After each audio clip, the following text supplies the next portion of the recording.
Okay.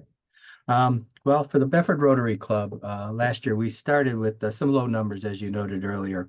And of course, any increase that we had was a nice percentage. We added school board members and high level school district employees. That was one area that was very, very helpful for us. And of course, as you add more people from the school district, you're also going to start contacting more members and inviting students and vendors that they deal with. So we're starting that process of expanding in that area also to look at that for this year. Rotary.org was great. We had one great lead from a lady who now is our secretary of our club. She had been in it earlier in different places with her father was in the group in Virginia and wanted to contact us and did so and joined our organization too. We also held what's called a sponsor appreciation night social event. And in doing so, we invited all the sponsors, our members, potential sponsors that we might have for the coming year, to join us in a huge with hors d'oeuvres and drinks and just to meet us, to learn what Rotary's about, to talk to them, and had a chance to do so. And in doing so, we maintained the group that we had with our sponsorships. Not only that, but then we were able to pick up some new members from them. And then offering them one free membership for a substantial sponsor, was able to retain a couple more and add a couple more to our group, and then continue to have contact with them thereafter. We will continue to have different types of social events this year. I believe, Dale, you might have been there for the one event. We just discussed that this last week, came up with some really good ideas of getting together as a group and walks and so forth in our park systems, and also some more events that you could do at night. Gonna look to do a nice poker game that worked out very good for us, this Texas Hold'em tournament, and invite a lot more people, and we'll get more and more people as we go. We also added the mayor in our group. Council members would be a future good one to add as honorary in some statuses. But at the same time, they have contacts and they have business contacts. The economic development director of the cities, that's where we have some potential to talk to her, and I have done so in other cases to get contact information, who's in charge of the different companies that have a community interest and community-oriented policies within their business to, for children, for example, in line with our school board, to work and coordinate with them also, as well as with our Rotary as the go-between in many different aspects. And finally, we're going to be doing individual members and seeking out, having them seek out more people, assign people that we think may be a good fit for the current members, that we have looked at other potential members in the future and let them start talking with them. And finally, in line with that, we've actually taken people to lunch and breakfast and told them about Rotary, what we're about, and potential sponsors and what they were getting into as a new member sponsor with our organization. So those all things combined were very helpful for us. Doesn't work for everyone, but those are some leads that you may want to take. And of course, anytime you bring in a member, they really have to have the want to be a member of Rotary and what it is all about. There are some that we've asked and said, no, we just want to be sponsors. We're not going to assign people to your group, but we'd love to be a part of you in the area of financial giving. So sometimes you don't have the success of the people, and sometimes you can bring about someone within the organizations themselves. I hope I kept it short and to the Yeah, point. But I that's just pretty wanted to much yeah, what I we. just wanted to restate what the numbers were because that was before I started recording. Mhm, You guys finished 23 with just 12 members. You grew mhm. to 17 and 23, 24, and you're at 25 now, which is remarkable growth. So I just wanted Yes. to restate those numbers. And And how include, are you? go Sorry, ahead, Frank, go ahead. included in our emails that we have, we do have an additional 10 people that we're contacting to let them know what we're up to. Potentially we'll get to them as to inviting them to be members also. Good. And what are you doing to keep the new members retained and engaged? Uh, Having them, contact them occasionally to make sure they come back to the meetings. Summer times are lower because we don't have the school people there as much. But we continuously ask them to attend, even though at least have some representation there during the summer months. Yeah. So your engagement with the school system and with the city was intentional. You Yes. intentionally intended. Okay, thank you. And then I would add, having attended a couple of your meetings, one thing I've noted is that you guys are really listening to your new members and really engaging them with your ideas, which is, I think, a key way to keeping them retained as well. Very important, yes. Yeah. Thank you, Frank. Is there anything you want to add? No, that's great at this point. I'm sure I'll Okay. think of something else, but that's great. Thank you for the Thank opportunity. you. I'm going to turn to Twinsburg, and before I start with Nick Kelly, by the way, I should have introduced Frank. Frank is the immediate past president of the Bedford Club and still Actually, very involved. I believe you're still treasurer, right? yes, then I live in Twinsburg, so. Okay.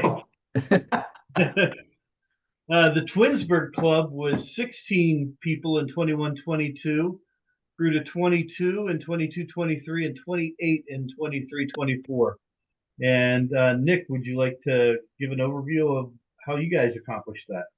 Yeah, of course. One big thing about the Twinsburg Club that I really enjoy is that we have evening meetings, and going to Pets this past year. It seems like that's not the norm, but it seems to fit our members' schedules quite well. So our club skews a little younger. And we get out there in the community. One of our big initiatives this past year has been branding and awareness of what the Rotary is. So using the online resources, the fonts, the styles, the logos, and also putting QR codes out there. So every event that we're doing, I'm a little flushed today. I just got back from taking down 100 flags from one of the roads here in Twinsburg. The Rotary did a fundraiser where you could sponsor a flag, and for $10, you get a flag, and we're going to donate that money to the local hunger center. So we're going to donate about $600 to the local hunger center. But on each end of the road, we had a big sign, Flags for Hunger, presented by Twinsburg Rotary. Here's our QR code to not only sign up, but a little bit about us. So using media in that way has really helped us reach out to the community. But along with that, you have to follow up. We do a Parade of Flags event here in Twinsburg. The 5 holidays, Veterans Day will be our next one. And every year we have 4 or 5 people reach out and they're like, hey, the Rotary is doing great stuff. I want to learn more about your organization. And it'll be in Facebook Messenger. And if you don't have somebody in the club that's watching that and responding to that, you're going to lose those potential members. We have at least 2 folks that are slated on the path to membership from those leads. So that's a real low-hanging fruit that you can use. Just follow up on it.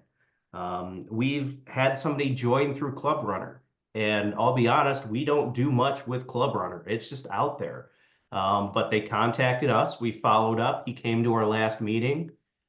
He had attended Rotary meetings over in India and moved to the States and is a medical practitioner and wants to get involved with our club and had a great time last Wednesday. So following up is key. But along with that, the programs that we put on, we involve the community with them.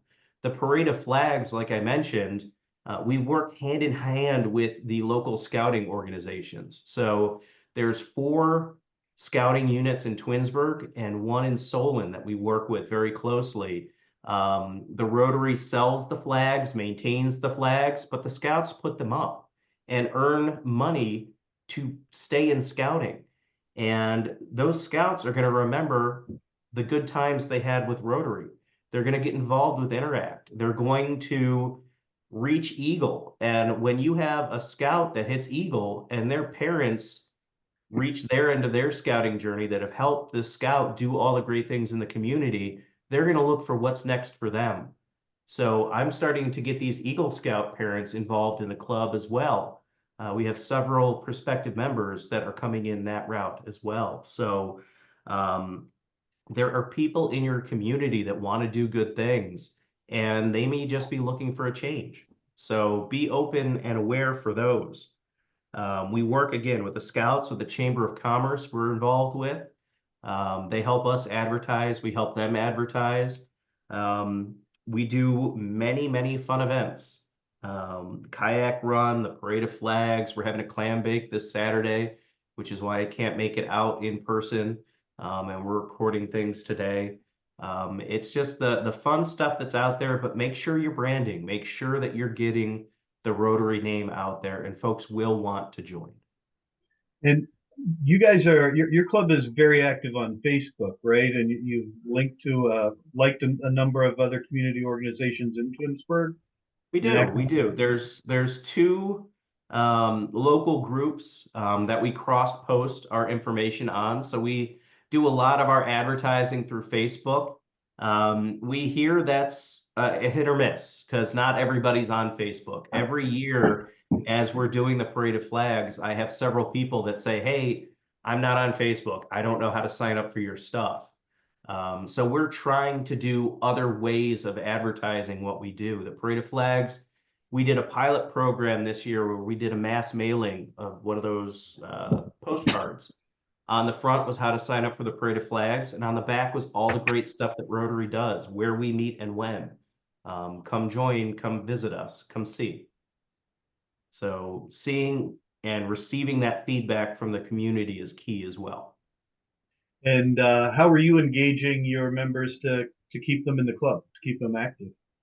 So a lot of our club members are type A personalities. They're the go-getters. They want to be out there. They want to be putting up the flags. They want to be helping out at the football games. They're all overly involved with things. So making sure that we're listening to what they want to do is key to help keeping them engaged. So Dale was at one of our meetings where we had a sort of tense exchange about a potential speaker coming in to our club.